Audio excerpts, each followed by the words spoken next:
కాంగ్రెస్ ప్రభుత్వం 2 సంవత్సరాలు గడిచినా హామీలను అమలు చేయడంలో విఫలమైందని తెలంగాణ జాగృతి అధ్యక్షురాలు కల్వకుంట్ల కవిత అన్నారు.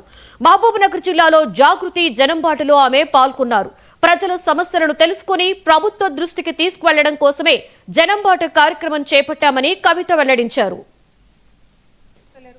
18 ఏళ్లు ఏదైతే ఈ ప్రభుత్వం మీద ఆశ పెట్టుకొని ఓట్లేసినామో వాళ్ళు ఇచ్చిన మాటలు పూర్తి చేయాలని అడుగుతున్నాం. ఏ ప్రభుత్వమైనా అధికారంలోకి వస్తే మాట నిలుపుకోవాలి. పింఛన్ 2 ఉండే 4000 చేస్తామన్నారు, దాని గురించి ఆలోచన చేస్తలేరు. అదేవిధంగా రైతు భరోసా పెంచిస్తామన్నారు, దాని మీద ఆలోచన చేస్తలేరు.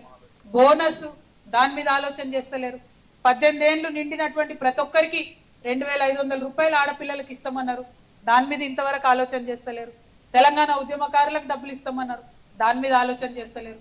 ఇవన్నీ కూడా ఆలోచన చేయాలి. అన్నిటికన్నా ఎక్కువ ఇప్పుడు నేను వస్తుంటే తోవల షాద్నగర్లో కూడా మహిళలందరూ ఆపి మరి మాకు బంగారం కావాలి అని అడుగుతున్నారు. రేవంత్ రెడ్డి గారు ఆలోచన చేయాలి. కళ్యాణ లక్ష్మి ఇచ్చిన ప్రతి ఒక్కరికి కూడా తులం బంగారం ఇచ్చే ఆలోచన చేయాలని చెప్పి నేను కోరుతూ, అన్నిటికన్నా ఎక్కువ ఇల్లు పోతున్న పొలం పోతున్న రైతులకు ఎంత బాధ ఉంటుందో తెలుసు. కాబట్టి ఆ బాధను ప్రభుత్వం మానవతా దృక్పథంతో ఆలోచన చేసుకొని మంచి ప్యాకేజ్ ఇవ్వాలి వీరికి అని చెప్పి డిమాండ్ చేస్తున్నా. ఏదైతే ఈ